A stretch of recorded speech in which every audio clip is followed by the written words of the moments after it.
മുസ്ലിങ്ങൾ ഈ പ്രദേശത്ത് ഇല്ലാതിരുന്ന കാലത്ത്, കർത്താക്കന്മാർക്ക് അധികാരമുള്ള കാലത്ത്, കക്കടാശ്ശേരി കാരക്കുന്നം ഭാഗത്ത് ഒരു മുസ്ലിം വന്നു.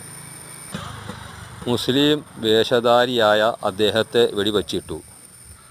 മയ്യത്ത് കൊണ്ടുപോകുമ്പോൾ ഈ ഭാഗത്ത് വന്ന് താഴെ വച്ചു. പിന്നീട് മയ്യത്ത് എടുക്കുമ്പോൾ ഭാരം കൂടുതൽ തോന്നിയതുകൊണ്ടും വിഷമം തോന്നിയതുകൊണ്ടും ഇവിടെ മറവ് ചെയ്യാൻ തീരുമാനിച്ചു.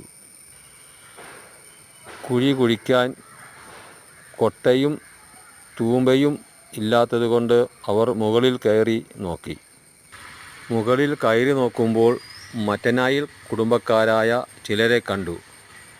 അവരിൽ നിന്നും തൂമ്പയും കൊട്ടയും വാങ്ങി കുഴി കുഴിച്ചു. ഇവിടെ